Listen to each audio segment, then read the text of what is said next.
આપણે આગળ જોયું હતું કે આપણે શરૂઆત ક્યાંથી કરવી પડે. શરૂઆત આપણે જ્યાં ઊભા છીએ ત્યાંથી ચાલુ કરવી પડે. પણ જ્યાં ઊભા છીએ ત્યાંથી ચાલુ કરવામાં આપણે પહેલું શું જોવું પડે? તો સૌથી પહેલું જોવું પડે કે આપણી અંદર કયા ગુણ સ્વભાવ રહેલા છે. તો એને અનુરૂપ પછી આપણે કર્મ ગોઠવી શકીએ.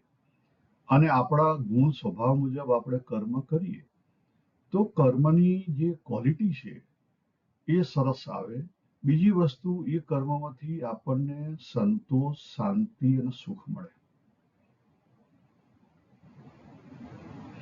આપણા ગુણ સ્વભાવ મુજબનું કર્મ ના હોય તો આપણને કોન્ફ્લિક્ટ થાય, ઉદ્વેગ થાય. કોન્ફ્લિક્ટ એટલે ઉદ્વેગ. આપણે સારી રીતે ના કરી શકીએ.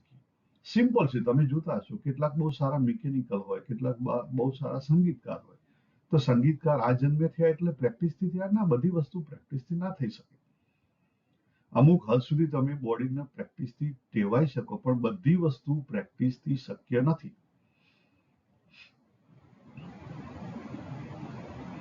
દરેક વસ્તુ પ્રેક્ટિસથી શક્ય નથી. તમે અનેક જન્મથી જે કોઈ સાધના કરી હોય અને એ લઈને આવ્યા હો તો તમને નેચરલી તમે એમાં પાવરફુલ હોય. તમે જો કેટલાક લોકો નેચરલી ભણ્યા ગણ્યા ના હોય પણ નેચરલી મિકેનિક્સ હોય. કેટલાક ભણેલા ગણેલા ના હોય, બરાબર, પણ બહુ સરસ એકાઉન્ટન્ટ હોય. એને બધી ગટ ફિલિંગ હોય. કેટલાક બહુ સારા ભણેલા ગણેલા ના હોય પણ બહુ વ્યવહારુ હોય. કેટલાક ભણેલા ગણેલા ના હોય, બહુ સારા સંગીતકાર હોય, કેટલાક ચિત્રકાર હોય. મારા ઘરની અંદર મેં તમને આગળ વાત કરી હતી, શિલ્પા, મારા વાઈફ, એને નેચરલ ટેન્ડન્સી છે. એ કોઈ સંગીત શીખવા નથી ગઈ તો એને સંગીત આવડે છે. હાર્મોનિયમ અને કીબોર્ડ વગાડતા આવડે છે. જ્યારે મેં શીખવાનો પ્રયત્ન કર્યો તો હું થાકી ગયો. કેમ? તો દરેક વસ્તુ ઇનર એટીટ્યુડથી ના થાય. દરેક વસ્તુ માત્ર શીખવાથી ના થાય. તમે જો કેટલાક ડોક્ટરો છે નેચરલી ડોક્ટર હોય, કેટલાક સર્જન છે નેચરલી સર્જન હોય, બહુ સરસ હોય, ઇઝીલી ફટ ફટ ફટ ફટ સર્જરી કરી શકે. અને કેટલાક ફેલ જેલા હોય છે. અહીંયા મને ખબર છે કેટલાક ડોક્ટરો ટેક્સી ચલાવતા હતા.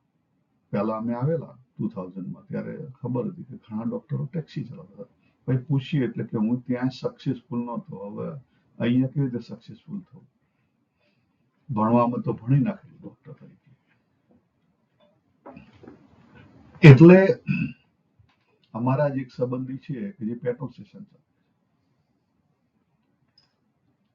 એટલે આપણે ત્યાં જે આપણો ફોર્સ હોય છે કે ભાઈ જોબ ત્યાં સારી મળે તો કે ડોક્ટરમાં ઈજી, તો કે ડોક્ટર બનો. પછી કે એન્જિનિયરમાં ઈજી, તો એન્જિનિયર બનો. હવે બધા ઘેર ઘેર એન્જિનિયર થઈ જાય તો હવે એન્જિનિયરની વેલ્યુ નથી, તો શાની વેલ્યુ રહી? તો કે આઈએસ ઓફિસર, બધા આઈએસ ઓફિસરમાં દોડે છે. એમ ના થઈ જવાય. તમારે છોકરાને બહુ સરસ રીતે જીવનમાં સેટ કરવો હોય એની રીતે, એના કન્ટેન્ટમેન્ટ માટે, એ સુખી જીવન જીવી શકે, સંતોષથી જીવન જીવી શકે, એના માટે જો એને તૈયાર કરવો હોય તો એનો ઇનર એટીટ્યુડ ઓળખજો. છોકરું નાનું છે ત્યાંથી ખબર પડશે ઇનર એટીટ્યુડ. પછી મોટા થઈને તો છે ને આપણે બધા સ્વભાવ બનાવીએ છીએ. આપણે કાયમ ઘરમાં મેચ ચાલતી હોય તો પછી છોકરાને મેચમાં રસ પડવા માંડે, તો પછી ક્રિકેટર થવાના પ્રયત્નો ચાલુ થઈ જાય. અને તમે ક્રિકેટર થઈ શકો પણ તમે નેચરલ ક્રિકેટર ના થઈ શકો. જો તમારી અંદર ઇનર એટીટ્યુડ ના હોય તો તમે સામાન્ય ક્રિકેટર થઈ શકો, પણ ઇનર એટીટ્યુડ હોય તો તમે નેચરલ ક્રિકેટર થઈ શકો.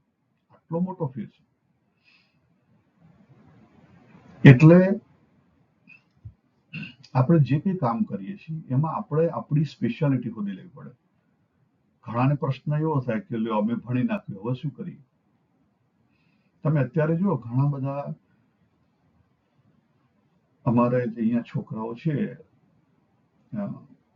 25 થી લઈને 35 વર્ષની ઉંમરના, એમાં 4 મિનિંગ આગળ પાછળના, તો ઘણા બધાએ 2-3 વર્ષ ભણી પછી બદલી નાખ્યું કે નહીં અમને રસ નથી પડતો.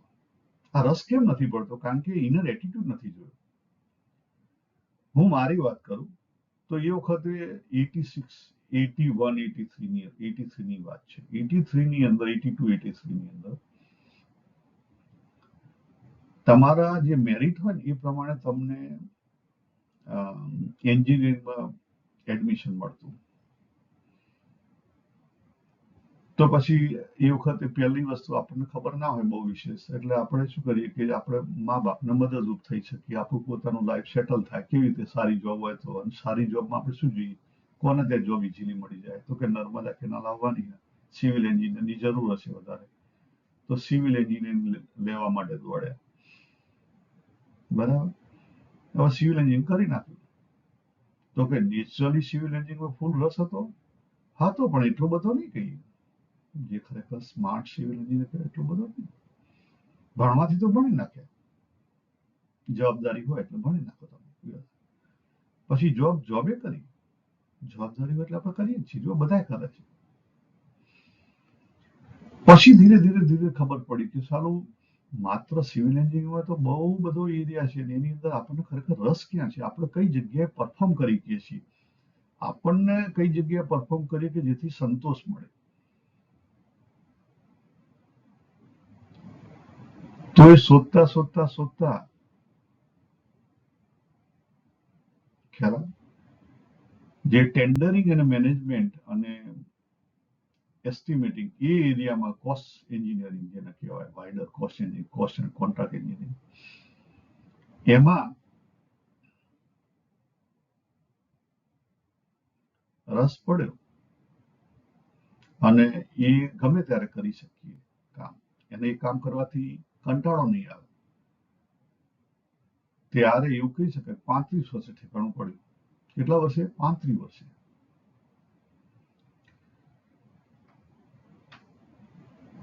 મારી દીકરી, એને 10 વર્ષ સુધી એક જ ફિલ્ડની અંદર અલગ અલગ રોલમાં કીધું તું જાતે ચેક કર, તને આમાં રસ છે.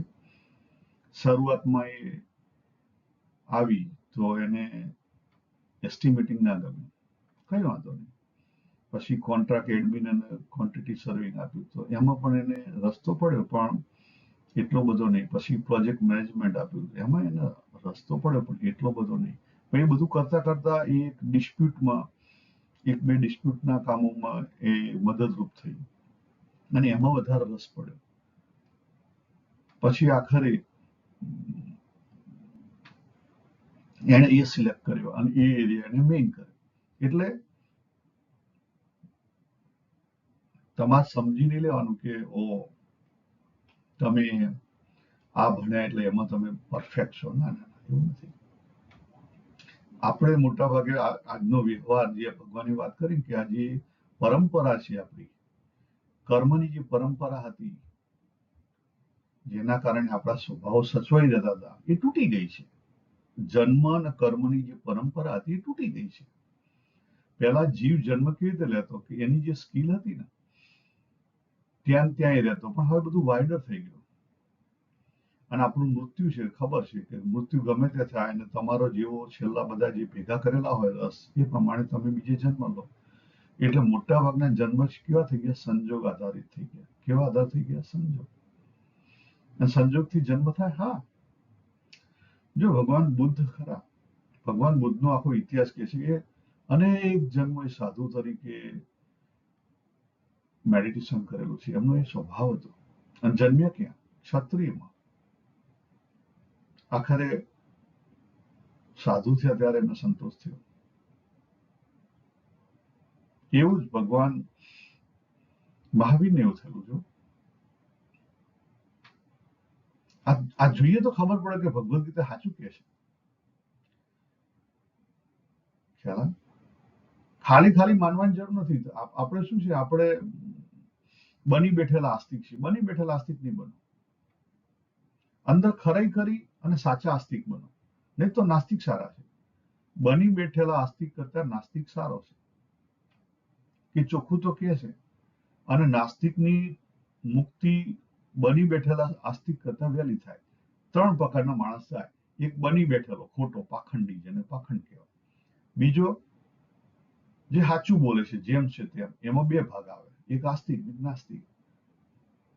હવે જે સાચા આસ્તિક છે તો બહુ જ ઓછા છે. તમે ચેક કરો, તમે વેલ્યુ કોને આપો છો? તમે કોઈ હિન્દુ ધર્મ સ્વીકાર્યો એટલે તમે આસ્તિક છો એવું નહીં માની લેવાનું. તમે રિચ્યુઅલ કરો છો તમે આસ્તિક છો એવું નહીં માની લેવાનું. રિચ્યુઅલ ને કઈ લેવા દેવા નથી. આખી ભગવદ ગીતામાં શું રિચ્યુઅલ બતાવે બતાવો? એક જ રિચ્યુઅલ બતાવી કે જે સમયે તમારી જે ડ્યુટી હોય એ બજાવો અને તમારા ગુણ પ્રમાણે તમારું કર્મ કરો અને એને બેલેન્સ કરો. બેલેન્સ કરો એટલે શું? સમતાની અંદર લઈ જાઓ. ત્રણે ત્રણ ગુણ સમતાની અંદર લઈને કૂદકો મારી ગુણાતીત થો. આ વસ્તુ બતાવે.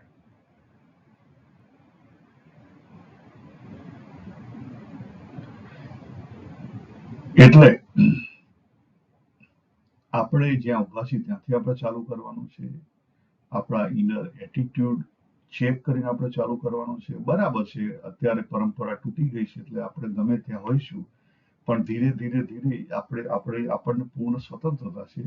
આપણે આપણું સેટિંગ એવું કરીએ કે જે આપણું મુખ્ય કર્મ હોય એની અંદર આપણને રસ રહે, કે જેથી કરીને કોન્ફ્લિક્ટ ઓછા થાય, તમે જીવનનો આનંદ લઈ શકો અને તો જ જીવનમાંથી હેપીનેસ આવશે.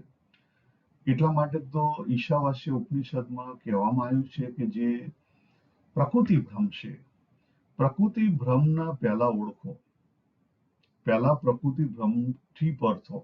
એટલે પહેલું સ્ટેપ છે ને પ્રકૃતિ ભ્રમનું છે. ખ્યાલ? પોતે જ્યાં છો ત્યાં તમને હેપીનેસ હશે તો તમે પછી મોક્ષ માટે વિચારી શકશો. અને સાચી હેપીનેસ તો હોદશે, બાકી તમે સાચી હેપીનેસ નહીં હોદો. હું તમને એક સાચી હેપીનેસનું એક એક્ઝામ્પલ આપીને આપણે પૂરું કરીએ. તમે બધા કદાચ જાણતા હશો બાબા રામદાસ. બાબા રામદાસ એટલે ડોક્ટર રિચર્ડ અલ્પર્ટ. 50 અને 60ના દાયકાની અંદર એ હાર્વર્ડ યુનિવર્સિટીના પ્રોફેસર હતા